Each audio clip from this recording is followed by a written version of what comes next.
Ito ang reading mo, Leo. Welcome back to our channel. Naway nasa mabuti kayong kalagayan while watching the channel. This is a general reading. Kayo lang ba na magpalit na situation nyo sa reading ko?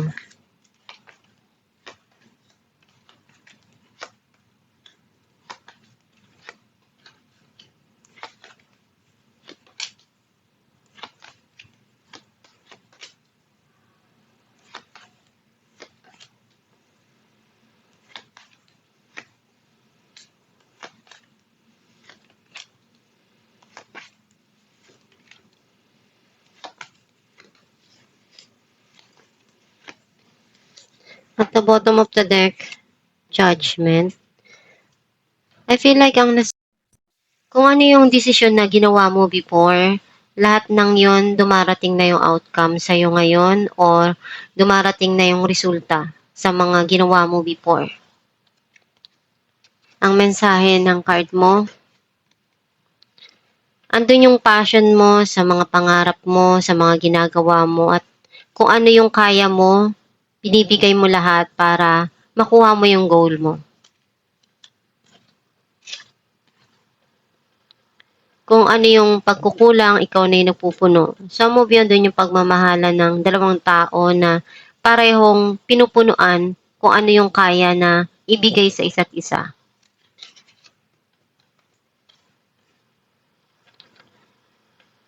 Umaasa ka na one day, kung ano yung mga pangarap mo, maabot mo yon or makuha mo kung ano yung gusto mo sa buhay or yung mga hangarin mo.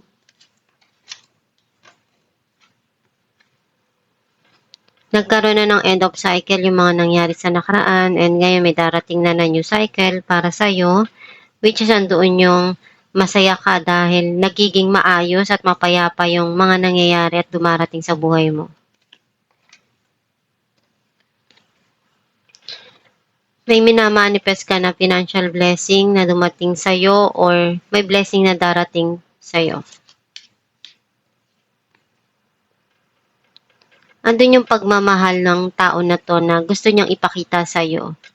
Some of you, andun yung kung ano yung kaya mong maipadama doon sa taong mahal mo or sa pamilya mo, binibigay mo yon. Kung ano yung mga nangyari sa nakaraan, tapos na yon. And ngayon may papasok na new beginning dito or pagsisimula sa'yo na bago. Iniisip mo na paano mo makukuha yung stability sa financial mo o sa career mo. And nandun yung goal-oriented ka. Kung ano yung gusto mo, alam mo sa sarili mo na makukuha mo yon or may mga dreams ka pa na gusto mong maabot sa buhay. Iniisip mo sa sarili mo kung ano yung magpapasaya para sa'yo, yun yung gagawin mo at ibibigay mo para sa sarili mo. Kasi ayaw mong pagsisihan sa uli kung ano yung mga hindi mo nagawa at alam mong magiging masaya ka doon. Meron ditong advice na binibigay sa'yo and kailangan mong alam sa sarili mo kung alin yung akma doon sa mga dumarating sa buhay mo.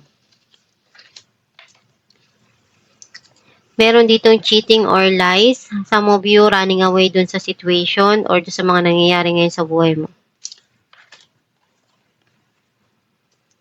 May tao na nagsusungit sa'yo or meron ka kailangan na pagdesisyonan at alamin kung ano yung kailangan doon sa sitwasyon para maibigay mo kung ano yung tama doon.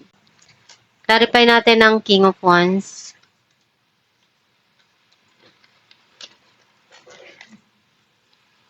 Five of Swords and Five of Cups. You want to move on at kalimutan yung mga nangyari sa nakaraan at harapin kung anong dumarating sa buhay mo. Clarify natin Two of Cups. The Moon and Knight of Pentacles. Kung ano yung sa tingin mo pagkukulang, doon ka lang muna nagbibigay ng focus. Ang mahalaga sa'yo, nagagawa mo kung ano yung kailangan doon sa sitwasyon. Or humanap ng bagong pagkakitaan mo para doon sa mahal mo sa buhay or sa mga pangangailangan mo. Clarify natin ang the Star. Ten of Pentacles and the High Priestess. may abundance and prosperity na darating dito, or you need to listen to your inner self or intuition mo. Kasi may mga idea na binibigay sa'yo na pwedeng makatulong dun sa financial mo na maging stable or dun sa relasyon. Clarify natin ang Wheel of Fortune. Queen of Pentacles and Three of Cups. You're thinking about to invest either sa financial or sa pamilya, sa relasyon, sa mga mahal sa buhay. Kung ano yung kaya mong maiayos doon, gagawin mo. Clarify natin ang Ace of Pentacles. Queen of Swords and Ten of Pentacles. Na-manifest niya yung abundance and prosperity na maging maganda yung pasok ng income or ng relasyon sa loob ng tahanan. Clarify natin ang Knight of Cups. The Hierophant and Six of Cups. Doon yung pagmamahal sa isa't isa sa loob ng tahanan. And binibigay kung ano yung magpapasaya sa bawat isa. Clarify natin ang The Tower. Queen of Wands and the Empress. Unti-unti ka nang nag-heal do sa mga nangyari sa'yo o sa mga pinagdaanan mo sa nakaraan. Clarify natin ang Nine of Pentacles.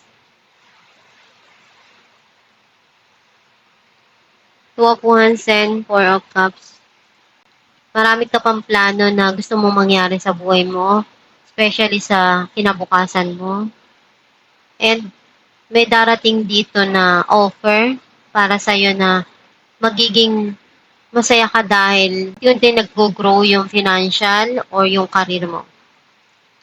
Clarify natin the Empress. King of Swords and the Sun. May mga gusto ka dito na ipurso para sa sarili mo and may darating dito na happiness and joy para sa'yo. Clarify natin the Hierophant. Four of Pentacles and Ten of Swords. Iniisip mo na mag-ipon para sa kinabukasan mo at dun sa mga mahal mo sa buhay. Isa yun sa pangarap mo na gusto mong magawa at hihintay ka ng tamang panahon para dito na maisettle mo yung future ng mga mahal mo sa buhay. Clarify natin ang Seven of Swords. Tower, then Four of Swords. Kung ano yung kaya mo pang maiayos dun sa relasyon o sa mga nangyayari ngayon sa buhay mo, gagawin mo. And gusto mong bigyan ng time yung sarili mo muna para pag-isipan yung mga desisyon mong gagawin. Clarify natin ang King of Swords. Justice and Queen of Wands. Hindi mo susukuan kung ano yung mga pinagdadaanan mo sa buhay. Mas lalo kang gagawa ng paraan para masolusyonan yung mga nangyayari ngayon sa buhay mo. And kailangan mong balansehin yung mga ginagawa mo para hindi ka basta-basta sumuko sa mga nangyayari sa buhay mo o sa mga pinagdadaanan mo. Alamin natin ang mensahe para sa'yo.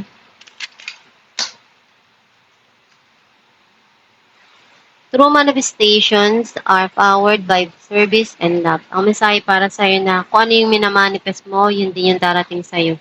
Basta, palagi mo nang ilagay sa isipan mo yung mga positibo at masasayang bagay para yun yung ma-attract mo sa buhay mo. And samahan ng pagdarasal at pagsusumika para ma-achieve mo yung goal mo sa buhay at matupad mo yung mga pangarap mo. And maging matatag ka lang sa mga nangyayari sa buhay mo. And harapin mo kung ano yung kaya mo na maibigay na paraan ng mga nangyayari ngayon sa buhay mo. At itong yung reading Leo, kung nakaresonate ka, kindly comment down below. Thank you for watching. Guys, meron po tayong binibenta na Aram Herbal Oil na makakatulong sa sumasakit na ugat o kumakati na varicose vein sa kamay man o sa paa. Ipahid sa gabi bago matulog at i-massage. And nakakatulong din siya na mag-fade ang iyong varicose vein. ipahid 2 times a day at i-massage araw-araw. Gawin mo ito araw-araw para mag-fade yung varicose mo. Kapag masakit yung kamay mo, pwede mo rin siyang ipahid sa gabi at i-massage mo para pagising mo sa umaga, marirelieve na yung pain na naramdaman mo.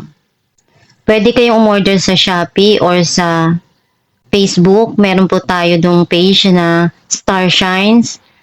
I-message nyo lang yon or mag-check out kayo sa Shopee.